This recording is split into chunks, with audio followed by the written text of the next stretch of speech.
आदत आने लगी कि फिर आप लोगों को टैग मिलने लगा, आप बीजेपी से जुड़े। बीजेपी वालों से जो गुजरात से आते हैं उनके साथ आपका उठना बैठना है, उसीलिए लोगों को शक हुआ कि कहीं ना कहीं आप बैकडोर से बीजेपी को सपोर्ट कर लें। अच्छा, ये बहुत बहुत ज़रूर। पहले ये बताइए कि आपने एक ऑफिस खोला इन्फेंट्री रोड में जी बड़े बड़े लोगों के साथ खोलते हैं, जी। फिर आप वहाँ से शिफ्ट कर जाते हैं। रजिस्टर्ड ऑफिस इस फेरो स्टेट, वो टेम्पररी ऑफिस था।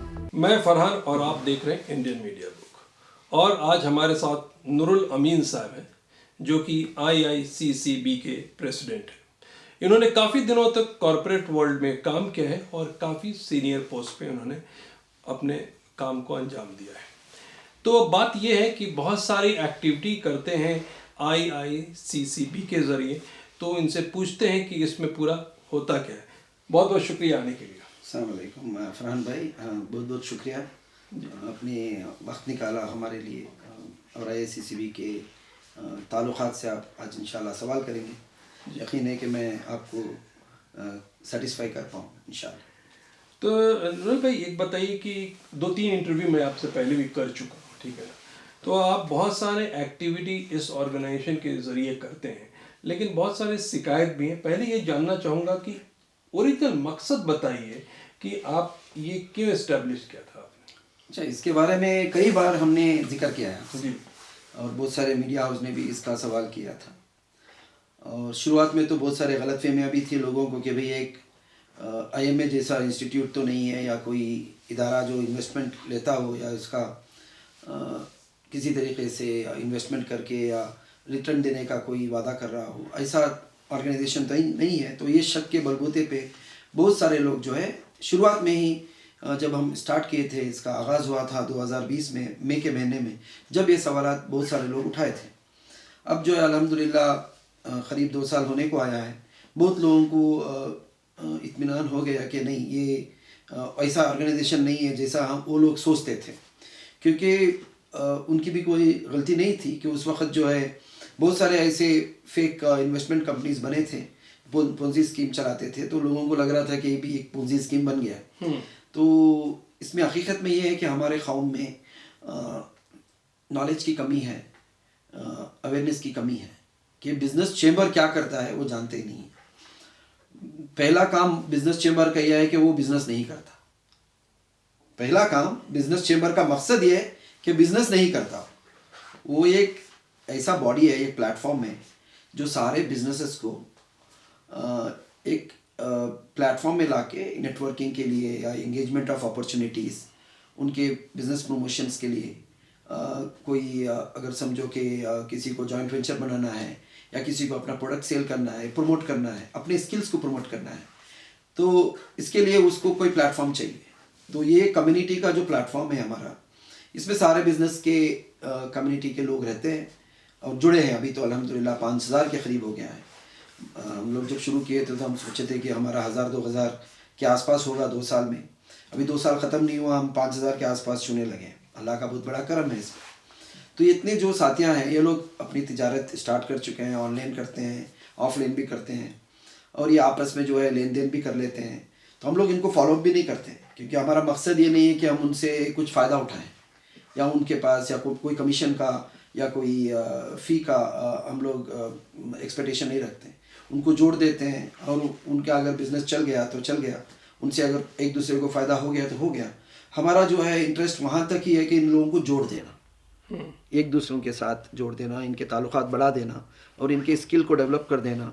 ये कंपटीशन वर्ल्ड जो है, जो कॉम्पिटिटिव वर्ल्ड है, इस वर्ल्ड में उनको एडवांस टेक्नोलॉजी के बारे में, एडवांस स्किल के बारे में, आजकल जो दुनिया में जो ख़ास किस्म के टेक्नोलॉजी को लेकर बहुत सारे ऐसे चीज़ें हैं जो हमारे कौम जो है नहीं जानती, उन चीज़ों को हम उनके सामने रखते हैं।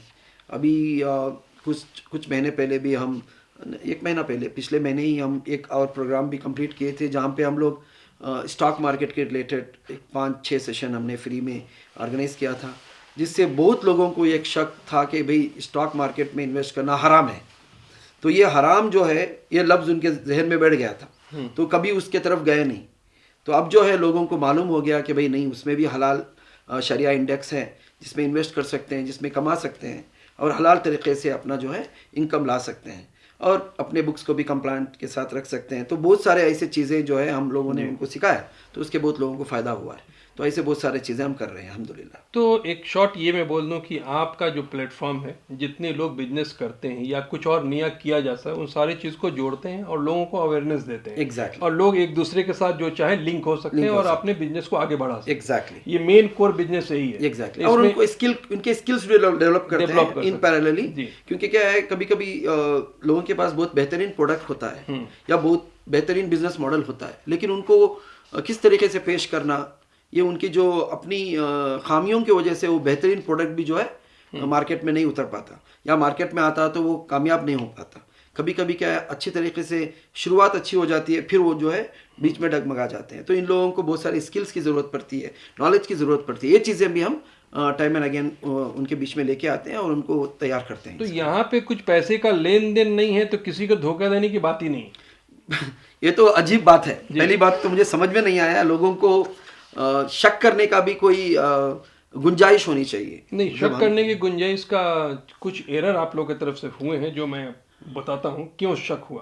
पहले ये बताइए कि आपने एक ऑफिस खोला इन्फेंट्री रोड में, जी बड़े बड़े लोगों के साथ खोलते हैं, जी फिर आप वहाँ से शिफ्ट कर जाते हैं। जी तो जैसे आईएमए के लोगों ने पहले एक ऑफिस खोला, वहाँ से शिफ्ट करके दूसरे में, तो लोग उस चीज़ को सीरीज को देखते हैं और समझते हैं कि ऐसा हो सकता है। क्योंकि आप बड़े आदमी के साथ जब चीज़ को खोलेंगे और वहाँ से मूव करेंगे तो एक शक तो जरूर होता है। सही है, बहुत बहुत सही सवाल है आपका। चलो मैं आपको बताता हूँ ये ऑफिस खोलने का सिलसिला क्या है। देखो, कोई ट्रस्ट आप रजिस्टर करते हैं तो पहली बात तो हमारा इंडियन ट्रस्ट एक्ट के मुताबिक हमारे ऑर्गेनाइजेशन को हमने रजिस्टर किया है, IICCB को। तो इसमें पहली दिक्कत हमको ये आ रही थी, हम इस्लामिक नाम कैसे रखें। तो वहाँ से शुरुआत हुई कि इस्लामिक नाम के ऊपर भी बहुत लोगों को बहुत सारे लोग जो है उस पर सवाल उठाए। बहुत लोगों को पसंद नहीं आया कि इस्लामिक नाम इस्तेमाल हो, तो इस चीज़ के लिए भी बहुत बहस हुई। तो मेरा मकसद ये था कि जब हम फ़ख्र से कहें अपने आप को मुसलमान, इसमें शर्मिंदगी की क्या बात है। हमारा अगर कम्युनिटी अगर बिज़नेस चैम्बर बनाता है तो उसका नाम उसके साथ जुड़ना चाहिए। ये मेरा भी मकसद था और कुछ साथी है जो हमारे साथ में उस वक्त जुड़े थे, उनका भी ये मकसद था। तो हम लोग तो कन्विंस थे कि हम नाम रखेंगे तो इस्लाम के नाम से ही रखेंगे, क्योंकि जैन भाई रखे हैं, हमारे दलित भाई रखे हैं, हमारे सिंधी भाई रखे हैं, जिविश भाई रखे हैं, तो हम क्यों रखें अपना। तो इसमें कोई शक की गुंजाइश ही नहीं है कि हम अल्हम्दुलिल्लाह मुसलमान हैं, कोक से मुसलमान हैं, तो हमको किस चीज़ की शर्मिंदगी होनी चाहिए, नहीं होनी चाहिए। दूसरी बात जो है, हम यहाँ पे हक़ का काम करने वाले हैं, सही काम करने वाले हैं, किसी को मिसलीड करने वाले नहीं हैं। तो हमारा काम जो है हक़ पे है। हमारा जो पूरा जो प्रोजेक्ट है, जिसका जितने भी हम लोग इस पे एक्टिविटीज़ करेंगे, वो सारे चीज़ें जो हैं कौम के बेहतरी के लिए करने की कोशिश कर रहे हैं। तो इसमें हमको कोई डर नहीं है, ना तो हमें कोई शक होनी चाहिए हम पे। तो इसीलिए आप ये बोल सकते हैं मेरा नाम मोहम्मद नूरुल अमीन है, तो भाई मोहम्मद क्यों रखा। तो मैं मुसलमान हूँ, मेरा हक़ है मोहम्मद रखना, क्योंकि मैं नबी पाक मोहम्मद सल्लल्लाहु अलैहि वसल्लम के उम्मतों में से हूँ। नहीं, सवाल ये है कि आप जब चीज़ों को खोलते हैं, नई कंपनी, मैं वो बता रहा हूँ जब ये इसका नाम रखा गया तो उसके बाद ट्रस्ट में एक रिक्वायरमेंट होती है ऑफिस की, कि एड्रेस देनी पड़ती है ऑफिस की। तो उस वक्त हमारे पास ऑफिस नहीं था। ये एक ऐसा इदारा है जो जीरो इन्वेस्टमेंट में स्टार्ट हुआ है। किसी ने कोई कंट्रीब्यूशन नहीं दिया, ना कोई बड़े लोग हैं जिसमें 5 लाख दे दिया या 10 लाख दे दिया या करोड़ों का इन्वेस्टमेंट हो गया, कुछ नहीं। ये पूरा प्रोग्राम जो है, जितना पूरा प्रोजेक्ट है, ये ज़ीरो इन्वेस्टमेंट में स्टार्ट किया गया। इसको एक बहुत लोगों ने इस पर डाउट भी किया कि ये कैसे बनेगा। तो जब हम लोग रिसोर्स प्लानिंग करते गए तो इंफ्रास्ट्रक्चर भी एक हमारी रिक्वायरमेंट थी। तो हम लोग हमारे पहले जो फाउंडर ट्रस्टी हैं, इसमें हमारे 3 साथी थे। एक हमारे सैयद निज़ाम भाई जो ऑथर ट्रस्टी हैं, उसके बाद जो है फ़िरोज़ अब्दुल्ला हैं जो हमारे फ़िरोज़ स्टेट के, और तीसरे जो हैं एक और साथी थे। वो तीनों मिलके इस ट्रस्ट को रजिस्टर करवाया। तो उस वक्त एड्रेस देने का जो ज़रूरत था, उस वक्त जो है फ़िरोज़ भाई जो है अपना एड्रेस दिए। तो उस एड्रेस पे हम लोग इस ऑफिस को स्टार्ट किए। रजिस्टर्ड ऑफिस इस फ़िरोज़ स्टेट।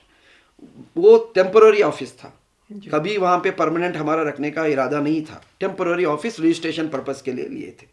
हम सोचे कि भाई आगे चल के 2-4 साल बाद अगर समझो कि हमारे पास उस लायक अगर हम बन जाए तो हम अपनी खुद की ऑफिस बनाएंगे, या हमारे साथियों में कोई ऐसे लोग हैं रियल एस्टेट बिजनेस से आएंगे तो इंशाल्लाह वो हमें ऑफिस दे सकते हैं। तो ये हमारी एक उम्मीद थी, तो हम लोग ये टेम्पररी ऑफिस यूज़ की। उसके बाद जो है उनके जो ऑफिस में जब स्टार्ट किए थे तो कुछ शुरुआती में हम लोग कुछ काम किए। उसके बाद में उनको जो है दिक्कतें आने लगी, उनके खुद के ऑफिस में उनकी ज़रूरत थी, तो वो बोले कि भाई हमारे यहाँ जो है ऑफिस में इतनी जगह नहीं है, आप कहीं और शिफ्ट कर जाओ। दिक्कत आने लगी कि फिर आप लोगों को टैग मिलने लगा, आप बीजेपी से जुड़े? तो ये तो देखो हर एक इंसान को, मैं आपको बोल सकता हूँ आप आरएसएस से जुड़े हैं, और किसी और साथी को कुछ भी बोल सकता हूँ, हमारे कौम में टैग लगाने की कोई कमी नहीं रहती। आप बहुत सारे बीजेपी वालों से जो गुजरात से आते हैं उनके साथ आपका उठना बैठना है, उसीलिए लोगों को शक हुआ कि कहीं ना कहीं आप बैकडोर से बीजेपी को सपोर्ट करने आए। अच्छा, ये बहुत बहुत ज़रूरी सवाल है, क्योंकि इस पे मैं सबको आप खुसूसन मीडिया वालों के तवज्जो में लेना ज़रूरी है। मैं एज ए पर्सन, मैं एक प्रोफेशनल जो है, मैं पहले बहुत सारे ऑर्गेनाइजेशंस में काम करता था, रिलायंस, बजाज, ये सब ग्रुप्स में काम करता था। 2012 तक तो ये सब कॉर्पोरेट्स के साथ में जुड़ा था। उसके बाद में जो है हम लोग हमारे खुद के एक कंसल्टिंग हाउस भी स्टार्ट किए। उसके बाद मैं गवर्नमेंट के प्रोजेक्ट्स भी करता हूँ। तो जब हम लोग डेलीगेशन में जाते हैं, बिजनेस डेलीगेशन में, तो सारे मिनिस्टर्स को हम मिलते हैं जी। तो इसमें प्राइम मिनिस्टर मोदी का भी मेरे साथ में है। तो पहले जो है पुराने जो कांग्रेस के मिनिस्टर्स के साथ भी मेरे बहुत सारे एक्टिविटीज़ किया हुआ है। ये बात अलग है कि आज के दौर में हम लोग अभी बीजेपी के रिजीम में हैं, तो हमको एक बिजनेस चेंबर होने के बाद हमारा पहला काम होता है कि उन चेंबर्स के साथ में उठना बैठना, बिजनेस एसोसिएट्स के साथ में उठना बैठना होता है। उसके बाद मिनिस्ट्रीज के साथ में हमारा काम करना होता है। तो कहीं ना कहीं हम उनसे जुड़ते रहेंगे। ये बीजेपी करके नहीं है, रूलिंग रिजीम के ऊपर होता है। पार्टी का कोई आइडियोलॉजी नहीं है, ना पार्टी का कोई टैग लगना चाहिए। कल अगर कांग्रेस आएगी या कोई और सेंट्रल गवर्नमेंट अगर रूल करेगी तो हम उनके साथ में काम करेंगे, क्योंकि चेंबर जो है, फिक्की जो है आज की तारीख में, फिक्की और सीआईए जो है आज के मिनिस्ट्रीज के साथ में डील करती है। तो बीजेपी का नहीं है फिक्की, ना सीआईए बीजेपी का है, ना ये रूलिंग रिजीम का है। ये जो रूलिंग रिजीम है उनके साथ में उनका कोऑर्डिनेशन बिठाना बहुत ज़रूरी होगा, नंबर 1। नंबर 2, हम जब स्टार्ट किए थे तो ये बहुत सारे लोग जो है जुड़े थे। हम लोग किसी को ऐसा फिल्टर करके नहीं जोड़े। हम लोग तो बोले कि जो भी कलमा पढ़ने वाला है आ सकता है। अब वो अपने पॉलिटिकल लाइक्स किसके साथ रखता है वो हम फिल्टर करेंगे भी ना, तो हमारी ज़रूरत है उसकी, हमारी ज़रूरत ही नहीं है उसकी कि भाई तुम बिजनेस क्या करते हो, उससे हमारा पर्पस अचीव होता है। फॉर एग्जाम्पल, अब आप फरहान हुदा जो है, आप अगर समझो कि कोई बिजनेस कर रहे हैं तो आप एक बिजनेसमैन है मेरे लिए, और आपका नाम है फरहान हुदा। आप कांग्रेस से जुड़े हैं, आप ओवैसी साहब से जुड़े हैं, या आप जेडीएस से जुड़े हैं, इससे मुझे कोई लेना देना नहीं है। तो उसमें सारे लोग आए थे, कांग्रेस के लोग भी जुड़े हैं हमारे साथ। तो क्योंकि कांग्रेस रूलिंग रिजिम में नहीं है इसलिए कांग्रेस के बारे में बात नहीं कर रहे हैं। तो हमारा जो है बिजनेस चेंबर का मकसद ही है कि हम जो है हमारे कौम में जितने भी मुसलमान बिजनेस हाउसेस हैं सबको लेंगे। अब कोई पॉलिटिकल से कहाँ रिप्रेजेंट करता है उससे हमें कोई एतराज़ नहीं है। तो आपके फाउंडर जो फिरोज अब्दुल्ला थे वो क्यों छोड़ के चले गए? वो छोड़े नहीं हैं, हमारे साथ आज भी हैं, अल्हम्दुलिल्लाह आज भी हैं। अभी तक हम लोगों ने उनको ना तो वो छोड़े हैं ना वो हमारे से अलग हुए हैं, वो हमारे साथ हैं। लेकिन ये इंडिविजुअल आपके जितने मेंबर हैं और जितने भी फाउंडर मेंबर हैं वो सारे हमेशा किसी न किसी प्रोग्राम में दिखते हैं, लेकिन फिरोज साहब कभी आपके किसी प्रोग्राम में? मैं बता रहा हूँ, फिरोज़ भाई जो है ख़ास